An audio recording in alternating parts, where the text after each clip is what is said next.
Hello, welcome to Gemstone Tarot weekend reading. I've left my glasses like this because this is how I have them at concerts and things. This is a real sign that I've become middle-aged, isn't it? I did have them on my head and then I had them like clipped to here. And then I found that I had some clipped to here while I had some on my head at the same time. Then I thought, do I get one of those like, I don't know what they're called, but the things where they have a necklace on your glasses. And then I thought it's too soon for that. It's too soon for that. And so I've ended up with them like this. They just hang off until I need them. I haven't actually taken to walking the streets like this, but I do feel it's only a matter of time. So anyhow, it's a weekend reading, 1st and the 2nd, where in June, 1st of June, 2nd of June, I was going to do Armagnac, but I can't find it. I must have kicked it under the bed or something. And then I thought to myself, and I wondered what you thought on this subject as well. I think I've only got at the moment 3 to 5 actual thoughts, maybe actually only 3. And you know, when those thoughts, you just have the same thoughts every day, maybe even in the same order with the same ripostes. You know, why don't you do this? You should have done that by now. Or what's this? And then you go chunter chunter to yourself. But I think it's the same chunter that you did the day before. I know. Let me know in the comments section if that happens to you. So I saw some lovely slang on the Tinterbob or the internet. Tinterbob or Tinternet being another bit of slang for the internet. This is cuffed as in handcuffs, yeah? C-U-F-F-E-D. So I've never heard of this at all. Cuffing means to get into a relationship. Cuffing season specifically refers to winter, when you'd want someone to snuggle with while it's cold outside. Example sentence. It seems like everyone's in a relationship right now. Cuffing season must be upon us. I know, it tickled my fancy. So I'm going to tell you anyway a little bit about what's coming up this month. Not much. I'm going to distill it because it can be a bit wordy, this, and a little bit astrology-y. Okay. Oh, well, this is good news. Bear witness to the power of information, Jupiter's new presence in Gemini, and trine to Aquarian Pluto opens wide windows through which all kinds of Gemini breezes can blow. That's very nicely put, isn't it? Chin, chin, chin. The Gemini new moon on the 6th, which squares Pisces Saturn, oils the wheels of progress in doing what must be done. Rarely does the task seem so easy, so pleasurable. This sounds lovely. A full moon on the 22nd weaves a magic that brings the waters of feeling to a height and overwhelms rational left brain thinking with images and illusions. Ooh. Siren songs could lure the susceptible into deep waters of loss and self-sacrifice. Be moved rather to meditation and charitable deeds. By the end of the month, Mars' provocation of Venus and Saturn indicates that remedial action to assuage conscience and to put wrongs to right can work a miracle. That is very wordy, isn't it? I mean, I'm quite wordy, but that is word diddly wordy. Okay, so that is a little bit about this month. I think I might use the sparkly cards again. I'm feeling quite sparkly. I'm feeling in need of some sparkle. Let me know how you're feeling in the comment section. Are you in need of sparkle? Not a lot of action has yet been taken on the yellow stickered bins that align the pavement at the moment. So we will see how that goes, but we will keep an enthusiastic and open mind. We will stay curious.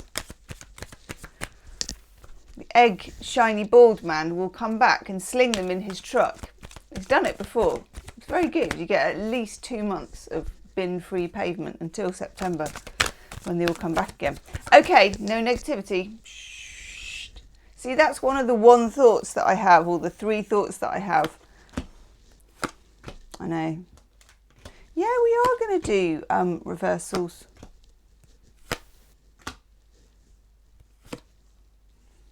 All right. Alrighty, as they say.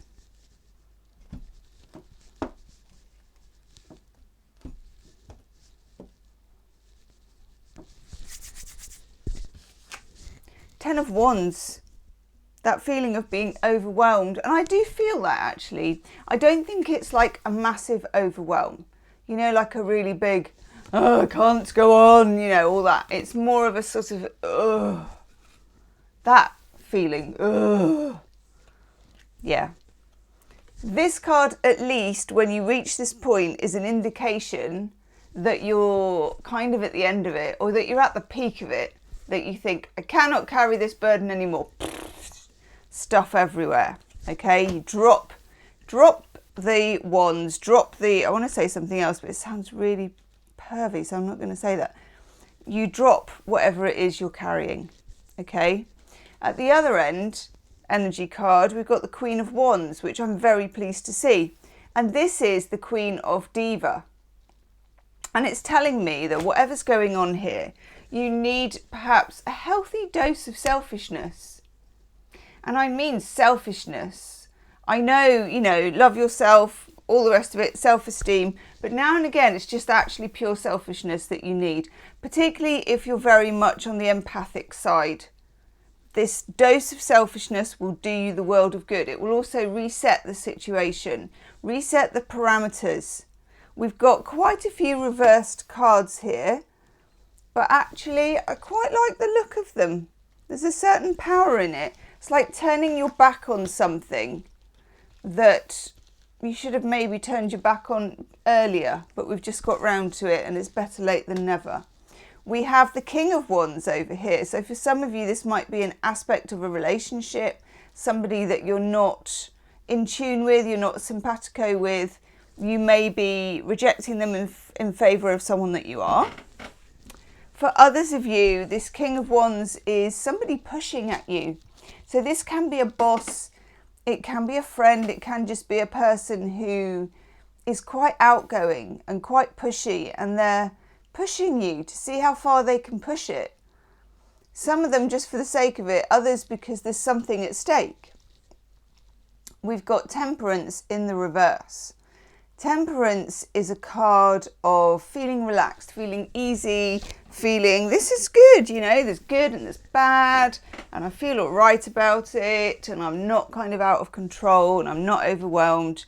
When Temperance goes into reverse, you're feeling fractious, you're feeling anxious, you're feeling angsty, you're like this, that kind of feeling, reactive. And the Five of Pentacles in reverse, I quite like this actually. Again, this is a move where you've been out in the cold, you've been either rejected or you've been just left at the edge of something. And you're like, do you know what, stuff this. If I'm outside the tent, I'm just going to unzip the tent and walk in. So you're almost imposing yourself a little bit, which is something you're probably quite the opposite of. I don't want to impose, no, you first. Sorry when someone else knocks you in the street, that kind of thing. If you're a people pleaser or an over apologizer, which I bet lots of you are because empaths often are, it's time to turn the tables and just be a little bit oblivious. And if you don't feel you can do that, fake it until you can make it. Four of Cups in reverse. Instead of being neutral, take a stand. Jump either side of the fence, have an opinion. And the Eight of Wands in the reverse. It feels like there's been a lack of communication, but it might be you that has not communicated what you want, what your bottom line is, what your boundary is, or that somebody has overstepped it. It's time to speak out. Your Oracle card says, time for a nap, okay? But look, the fox sleeps with one eye open. Step back and wait. Find your moment, and then I say, put it out there. Put it out there. And you get yin. When you express yourself, you don't have to be, and you might, this is a good point actually that the universe is making. It's like, okay, Gemma, open your tin of whoop-ass, but open it really slowly, okay? So, because you're feeling reactive, you might either chuck a blub or just do that thing where you just can't quite control the volcano.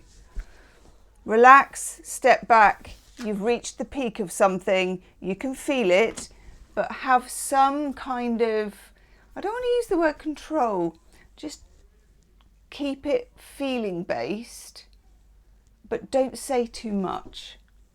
Drop the mic when you've finished. That's what I mean. Leave me a comment and I'll see you soon. Namaste.